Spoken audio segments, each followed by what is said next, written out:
Well, welcome and good evening, wonderful dice of all alignments. I am Lunar D8, and what you see right here is a picture of the cover of the book I'm holding that I found on Google Images.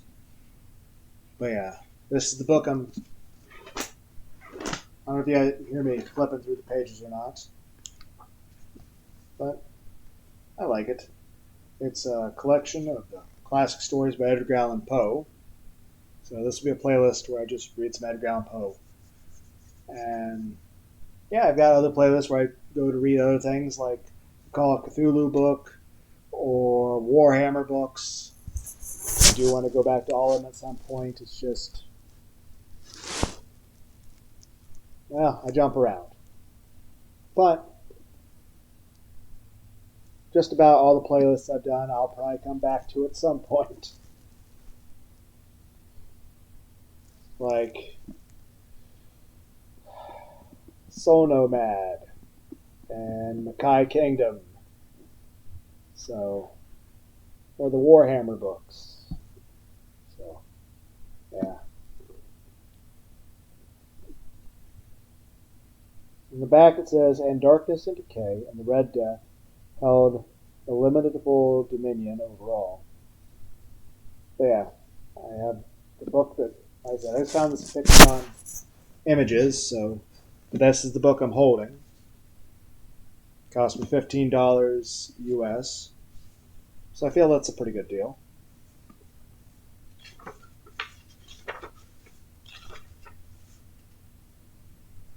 Okay. That being said, I probably only familiar with a few of these stories, and I have not actually looked through this book since purchasing it. So it looks like there's an introduction, table of contents. We have this Tales of the Macabre. It's some of the stuff looks like words I won't be able to pronounce correctly. Metzgergenstein, MS or message found in a bottle, Shadow of Parable, Silence of Fable, Berenice, Morella, Ligeia, The Fall of the House of Usher, William Wilson, A Descent into the Maelstrom, The Mask of the Red Death, familiar with that one, Pit of the Pendulum, yes, of course, The Telltale Heart, The Black Cat, The Premature Burial, The Facts in the Case of M. Valdemar, The Cask of Amontillado, Hop Frog, The Murders in the Rue Morgue, The Mystery of the Mary Roget, I think I pronounced that correctly. I'm not really too. I believe that's French. The Purloined Letter and the Gold Bug. I feel like the Gold Bug is something I have heard of before, but I at least know that I've read it at one point, probably a couple decades past. I'll probably read the introduction and the story called Metzgergenstein, which I have no idea what that's actually about. Okay, introduction. Edgar Poe was born in Boston on January 19th, 1809. Oh, by the way, it'd probably be a good idea to look in the credits area for this. Of course, I bought it from a Barnes and Noble, and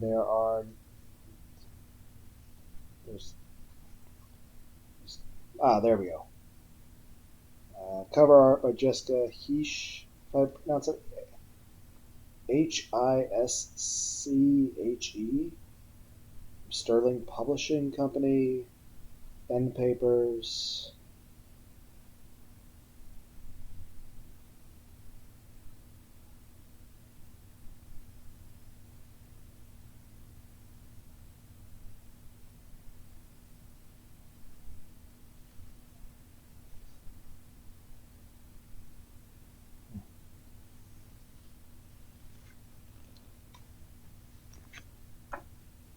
Okay.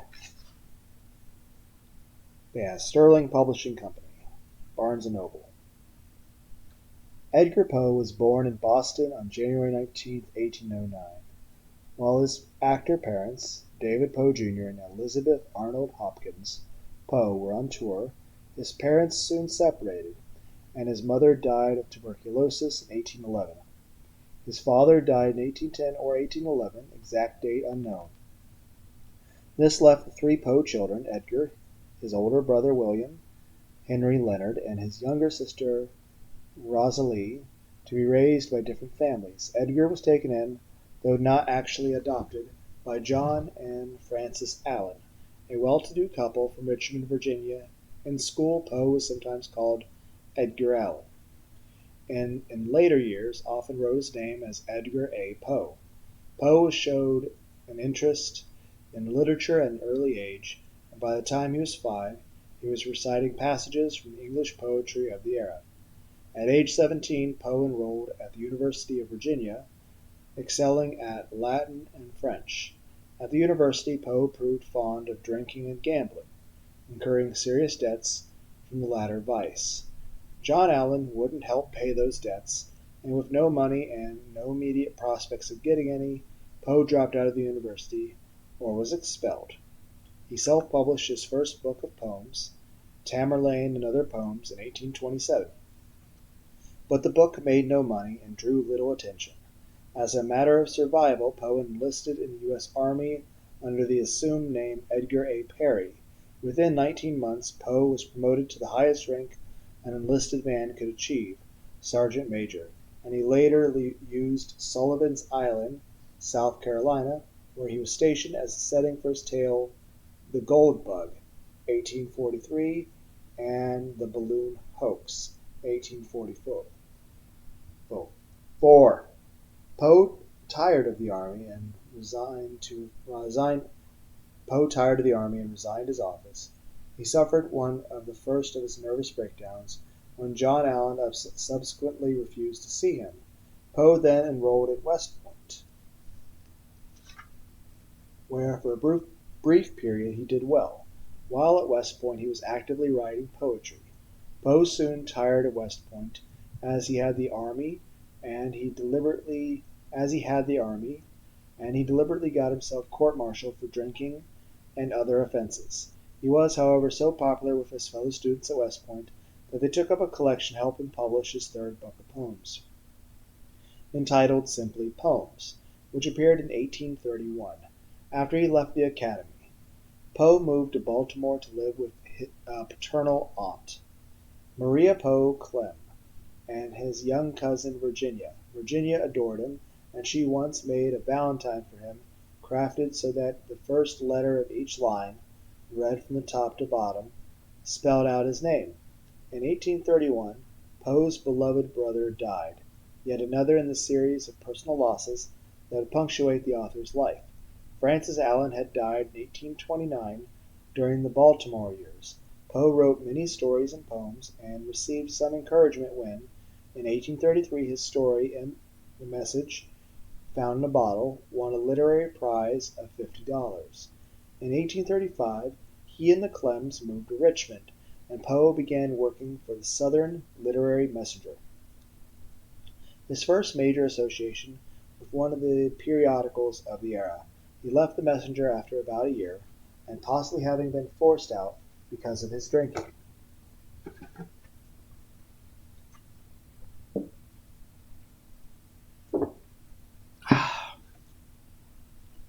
In 1836, Poe married his then 13-year-old cousin, Virginia. The couple continued to live happily with Poe's aunt and mother-in-law, Maria, who is probably unsung heroine of the whole saga of Poe's career. She loved Poe deeply, provided stability in his life, and would later nurse him through a variety of illnesses and breakdowns, as well as look after his soon-to-be invalid young wife. In the following years, Poe worked as an editor for a number of periodicals, including Burton's Gentleman's Magazine, Graham's Magazine, and Godey's Lady's Book. He frequently published stories, poems, sketches, and essays, but was chronically short of money. While he wanted to be a popular writer during much of his life, he was probably better known for his critical work in various magazines than for his fiction or poetry. Totaling all the reviews, fillers, and hack work that Poe did for a few dollars, He probably published over 350 pieces of writing, rather impressive for an alleged alcoholic. But during his lifetime his writing brought in very little income. Well into the 1840s, his letters are sprinkled with references to his poverty and requests for money.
The staff of Graham's magazine.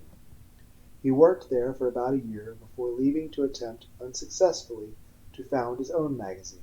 Although Poe's wife Virginia ruptured a blood vessel while playing piano in 1842 and never recovered her health, some of Poe's most interesting fiction was published in early 1840s, including The Masque of the Red Death, The Pit and the Pendulum, The Mystery of Marie Roget, and The Gold Bug and the Telltale Heart. It was in 1841 that Poe published a story that was to change the future of fiction. The appearance of the murders in the Rue Morgue is said to mark the birth of the modern detective story. For his three detective stories, Poe created the character of C. Auguste Dupin, a mildly eccentric private investigator and precursor of Sherlock Holmes, who uses the deductive method to solve crimes and catch criminals. The other two Dupin stories, The Mystery of Mary Roget and The Purloined Letter. In The Murders of the Rue Morgue, Dupin must solve a double murder. Madame L'Espanaye is found with her head nearly cut off, and her daughter's body is found stuffed in the chimney. Fortunately, Dupin discovers an important clue at the scene, a hair that didn't come from a human being. Dupin is depicted as something of a mind reader, to the point of completing the thoughts of those he converses with. He uses what Poe calls um, I would assume this is pronounced ratiocination, a combination of the scientific logic and imagination, to put himself in the mind of the criminal, thus gaining insight on the crime. Dupin's outwitting of the more slow-minded police presages the style of many modern fictional detectives. Both Arthur Conan Doyle, I'm actually familiar with that one, and Agatha Christie paid direct tribute to Poe's Dupin. Sherlock Holmes' friend Watson compares Holmes to Dupin in A Study in Scarlet, and Agatha Christie's famous detective Hercule Poirot writes a book on Poe in the novel The Third Girl.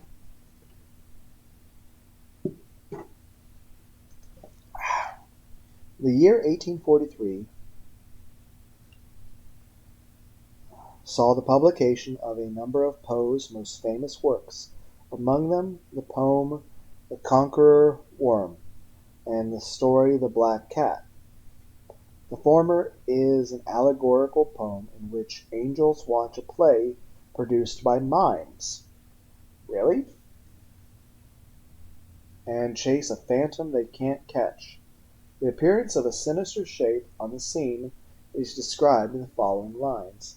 But see, amid the mimic row, a crawling shape intrude, a blood-red thing that rives from out the scenic solitude.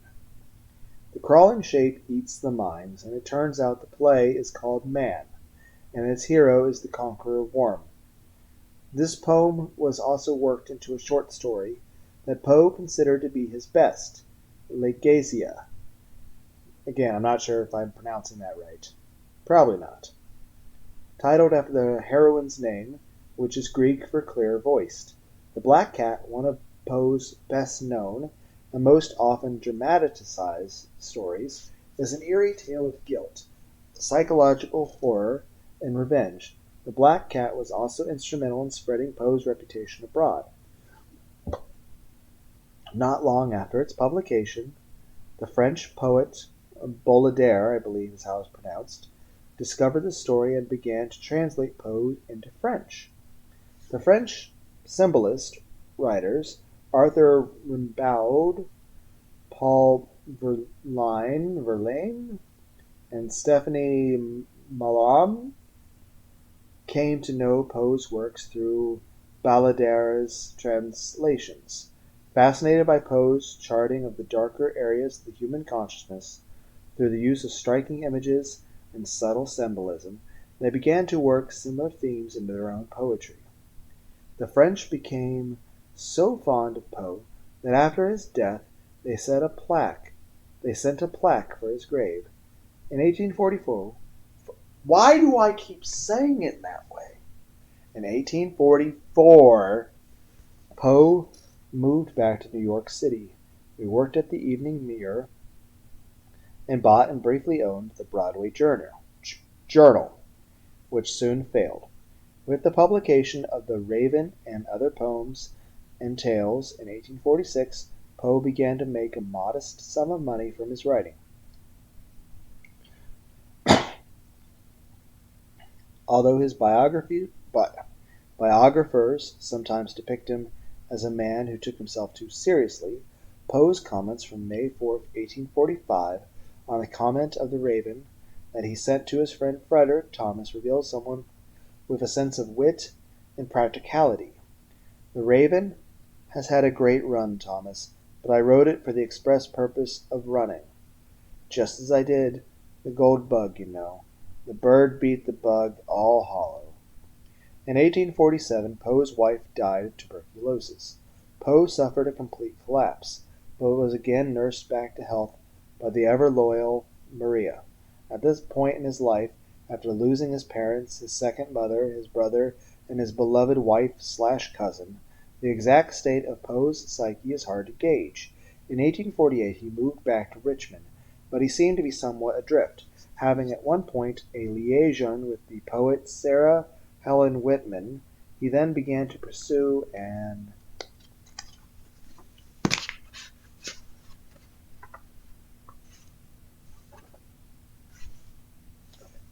engagement with his childhood sweetheart, Sarah Elmira Royster, now Elmira Shelton, who was both widowed and wealthy.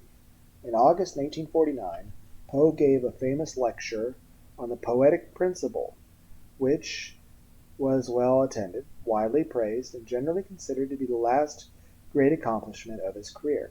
After joining the Sons of the Temperance in an effort to give up drinking, or to create the appearance of doing so, possibly to impress his fiancée and her family, Poe mysteriously disappeared for 5 days while en route from Richmond to New York. On October 3rd he was found and recognized in a delirious state in a tavern in Baltimore and taken to the hospital. Poe died on October 7th and was buried in Baltimore in the Presbyterian burying ground on Green Street. The cause of Poe's death remains a mystery, as does how he came to be in Baltimore at the time of his death. Poe might have fallen victim to cholera, which was an epidemic at the time, or meningitis. A popular theory of his death is that he was used as a phantom voter and made drunk until he became ill as he was taken from one polling place to another. Another theory has the brothers of his fiancée who hated Poe, following him and getting him drunk to break his temperance vow, but overdoing the job. In all, there are more than 40 theories of how Poe died, and most likely we'll never know what really happened. Although Poe's popularity declined somewhat in the first half of the 20th century, the last few decades have seen a revival of interest in his works. The dark themes of death, melancholy loss, horror and madness, and his marvelous writing are connecting once again with modern readers. Since 1950s, Poe's original grave marker has been the site of a peculiar phenomenon called the Poe Toaster. Every year on Poe's birthday, January 19th, a small group of people gather at Poe's grave, and a tall figure in a black cape and top hat appears, places 3 roses on the grave, and makes a toast of cognac to Poe's memory. Doubtless, Poe would have approved. Okay, we'll probably just do that. Like, it already took me 23 minutes just to read the introduction. But yeah.